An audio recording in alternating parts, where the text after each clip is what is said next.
Hey everyone, welcome back to MNMM PTE NAATI. This is Manmohit. Now, guys, in today's video, I am going to discuss with you all a proper plan for write from dictation as to how do you go from a complete beginner to mastering this particular topic in your real exam. Because write from dictation is not only one of the most important topic of your exam, but it's actually the most important topic of your PTE exam. And this is one such topic which we cannot afford to make even a single mistake. We have to, and that's a compulsion, we have to get every single word right in that. If you are someone who's aiming for 79 or a perfect 90. And even for 65, I do always recommend that every single mark is going to be important for you. And if you follow the method that I would be explaining you for write from dictation, you can actually make sure that you can get a full score in this particular task, and that's going to be a lot of marks that you can get from this topic. So please watch this video up until the very end, understand the method that I'm going to explain. I'll even do a couple of sentences just to give you a bit of an idea of how would I go about these write from dictation sentences in the real exam. Now, just before I proceed, if you need help and support with your PTE exam, could be PTE Academic or PTE Core, for the coaching purposes, it's me and Mohit who provide the coaching for these two exams. You can message us on either Instagram or Facebook. The links are in the description box, or simply search for M&MMPT NAATI. You will find us over there. Message us. We would be there. The admin would be there, and we'll make sure we'll assist you to get these exams cleared in the very first attempt. And same goes for NAATI exam, NAATI Hindi, Punjabi or Gujarati. If you need the coaching for that, we do provide that. Or if you need the prediction file for them, which is the exam material for NAATI exams, message us on Instagram or Facebook and we'll have a chat about that. Now let's start with this one. As I was saying about write from dictation. So first thing first, we have to understand what am I talking about? What needs to be done? So here is what we call to follow a 3-step strategy for this task. Now I'll explain you what this 3-step strategy is, but I also would like to highlight that this will only work because this will require you a bit of time to do in the real exam. And this is only going to work if you actually manage your time in the listening module properly. Time management is the most crucial aspect. If you do not manage your time in the listening task, and if you do not leave enough time for write from dictation in the exam, then this strategy is not going to work for you. So there is another video for time management for the listening module, which I would be putting it in the description box here. Please make sure after this video, watch that one, understand how much time you should be giving towards every single topic in the listening exam. What we recommend is for 3 to 4 sentences of write from dictation, that's how many you would be getting in the exam. We do recommend leaving about 7 to 8 minutes for that. So when you have 7 to 8 minutes for 3 to 4 sentences, technically you have got about 2 minutes per question, 2 minutes per sentence. And that is what we also recommend, to give about 2 minutes per sentence. Now 2 minutes is a lot, but that 3-step that we have to follow will definitely need those 2 minutes. But again, you would only be able to leave 7 to 8 minutes for 3 to 4 sentences if you properly manage the time in the listening task, in all the listening topics. Now, once you have saved about 7 to 8 minutes for 3 to 4 sentences and you're ready to put about 2 minutes per sentence, this is how 3-step would go.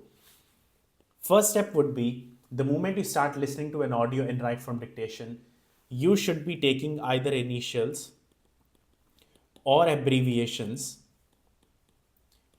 or both. Both as in combination of both. Now, if my sentence was, today is a bright sunny day in Adelaide, for example, that's my sentence.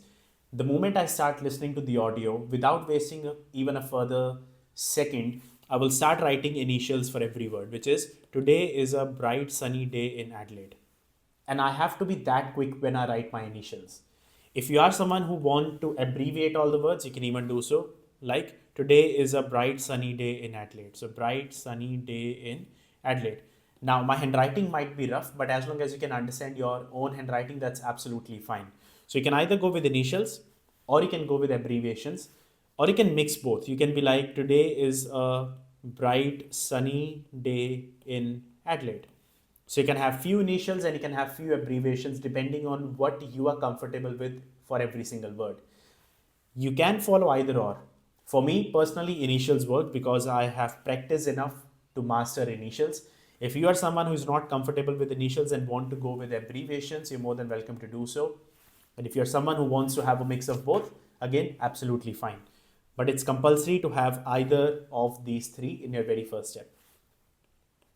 Once you're done with that particular step, your next step is, and that's where majority of the students make mistakes, because what they do is they'll skip over the second step and they'll move over to the third step, which is typing on the computer screen,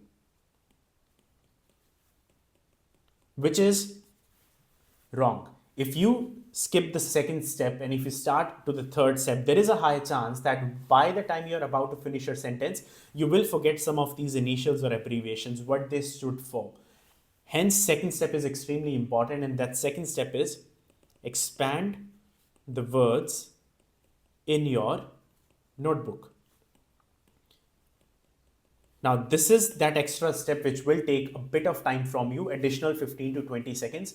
But we are all in for that, because at the end of that, if you follow all these three steps correctly, you can definitely get a full score, provided if you practice enough with that. Now, what happens is you have written initials or abbreviations or both. Now, second step is expanding all the words in your notebook. What I will do is, and this is something which you have to do quickly. You can't be slow in expanding the words in your notebook, because if you write very slowly in your notebook, that pretty much just kills the purpose of doing so.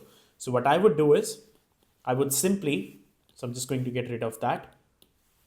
And I'm simply going to expand every single word in my notebook, which is today is a bright, sunny day in Adelaide.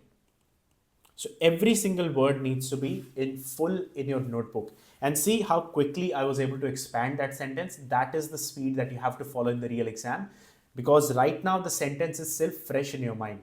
The moment you start writing very slow, the sentence will disappear from your mind in few seconds. So you are going to utilize those few seconds to expand every single word. See guys, now the best part is, because you have expanded every single word in front of you in your notebook, now even if you forget the sentence from your mind, that's fine. Now everything is in front of you. Now you can take your time and type everything on the computer screen. And now typing will take you another 15, 20 seconds, 25 seconds, and that's absolutely fine. So first step is what you do during that audio being played. Second step will take you about 20 seconds. Third step will take you about another 20, 25 seconds. So all in all, you're at about a minute. So you have spent 1 minute or so, and it might take a bit more than 1 minute depending on the length of the sentence. But you still have got few more seconds in 2 minutes, the time that I recommended at the very beginning. What do you do in step number 4? And that's same for every single question type, and that is proofread. If you just finish these 3 steps and click on the next button, there is a high chance you might have made a spelling mistake, you might have made a typo error, who knows what kind of mistakes you would have made. So proofreading is extremely important, and that's where we do another thing, which is adding extra words. So wherever and whichever word you felt that you were unsure of the spelling, if you're unsure of a spelling of a word, or if you do not know if the word was a singular or a plural, or if you were unsure if the word is a past or a present, those are the places where you should be adding some extra words. So for example, if I did not know how to spell the word bright, what I would do is, while typing, I'll type both of the spellings. If I'm confused with either or, I'll put both. If I am unsure if the word was singular or plural, for example, the word was scissor, but you were unsure if the word is scissor or scissors, what I would do is I'll put both. There is no negative marking in this task, so whatever one would be correct, you will get marks on the basis of that, and whatever one would be incorrect, computer is simply going to ignore that. So that's the best part in right from dictation. There is no negative marking for adding extra words, but please make sure you only limit it up to maximum 3 words. Do not add anything more than 3 extra words, because then you're exploiting that thing, and there is a chance you may lose marks for that if you are adding more than 3 words. So 3 should be the absolute maximum. So only pick and choose those words which you are absolutely not sure. If you are confused with the spelling, singular, plural, past, present, all these things are where you should be adding those extra words. And once you have done all these 4 steps with proofreading every single thing, there is no way, if you have practiced enough, you can definitely get a full score in right from dictation. Every single word is worth 1 mark out of 90 in listening and in reading. So the more mistakes you make, the more marks you lose. It's as simple as that. So we cannot afford to lose any marks at all in this one. So this is what I wanted to give you a bit of like the overview of what needs to be done in this 3-step strategy. Now what I would do is I'll play a couple of sentences just to give you a bit of an idea of what exactly needs to be done for all these 3 to 4 steps. And then you will get a better idea of what am I trying to say over here. Okay, so I'll play the first sentence now. Employment figures will decrease in the next few years. The next few years. So employment figures will decrease in the next few years. Done. So what have I done? I've done my step number 1. I have done my step number 2. My step number 3 is simply going to be typing on my computer screen. It's easy after that because I'm simply looking at what have I written over here and then I'm typing everything down. And my step number 4 would be to proofread. So if you would have seen how quickly was I able to take the initials of a sentence and then at the same time how quickly was I able to expand every single word. Obviously I have practiced enough, but my point being it is absolutely possible with every single sentence to do so. So the moment that audio started to play, I started writing my initials as in very first letter of every single word. The moment I was done with writing my initials, I did not wait for even a single second, but I started expanding every single word as quickly as I could. That was my main goal. And that took me about 10 seconds or so. So employment figures will decrease in the next few years. Easily readable to me. And now when I'm about to type my answer on the computer screen, what am I going to do? I'm simply going to look at my notes and going to type every single word one by one. And once I've done everything, I'll proofread. Now, if I was to add any additional words over here, what I would do is for the word figures, I would be putting both figure and figures. For the word years, I would be putting both years and year. For the word decrease, or let's say for the word employment, I might put employment and employed.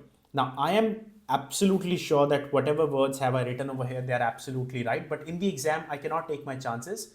Plus, at the same time, if I have got the power to add extra words without losing any marks, I will definitely do that. But I would limit it to 3. And then what would happen is when the computer is going to check my answer, they're simply going to see the correct answer, give me marks for that. They're simply going to see the wrong answer and ignore that word. Same goes with all the other words. I'll play another write from dictation sentence just to give you a bit of an idea of how do I take my initials and then how do I expand the words. Let's do the next one. Criminal charges will be brought against all of the men. So criminal charges will be brought against all of the men. Criminal charges will be brought against all of the criminal charges will be brought against all of the men. Criminal charges will be brought against all of the men. Done. So my step number 1 is done. My step number 2 is done. Now this sentence was slightly longer and a slightly quicker one. So I just want to make sure I've got every single word expanded. And now my third step would be to type everything on my computer screen. So what I did was the moment that audio started to play, I started writing the first letter of every single word. See guys, at the very beginning, this may not work for you, but do not get discouraged or demotivated because that will take you at least 50 sentences to even get the hang of it. So do not just get demotivated at the very start. Take your time, do few sentences first, let your hand get used to it, and then decide whether you're comfortable with initials, abbreviations, or mixing them both. So my sentence was criminal charges will be brought against all of the men. So I was confused with either the word was man or men, but as per the grammar rule, it says all of the. So all is more than one. So it can't be man. It has to be men, M-E-N, which is plural. And now when I was to expand my sentence, as in typing my answer on my computer screen, I'll simply type it down. Criminal charges, and I can put charge. So I can put both. Will be brought against all of, I can even put OFF, the definitely men or man, just to be absolute sure. So I've got one extra word, I've got two extra words, and I've got three extra words written in my sentence, and I've completed my sentence. All the words are spelled correctly. First letter is capital, full stop at the end, every single word spelled right, all the words included. I will be getting a full score for this particular sentence in my listening and in my writing. So this is what I wanted to share in this today's video, just to give you a bit of an idea of what does it take to get a full score in write from dictation. Please do not get in the habit of being happy and satisfied with where you are. So if you are getting out of 10 words, if you're getting 8 words right in a sentence, do not feel like you're doing good. You're doing fine, but you can definitely do better. 8 out of 10 is okay, but if you're someone aiming for 79 or a perfect 90, every single mark is important. I should not be aiming anything less than a perfection, at least in this particular task, and it is absolutely possible provided if you follow the method that I've given you in today's video. Guys, that's all I wanted to share in this one. I hope it was helpful. If you have any questions, please feel free to put it in the comments down below. Any sort of help and support, coaching for your PT exams or NAATI exams, you can message us on Instagram or Facebook, links in the description, or search for M&M PT NAATI. Message us and we'll make sure you clear these exams in the very first attempt. Guys, all the best if you have got your exams coming soon. Stay safe wherever you are, and I will see you all in the next video.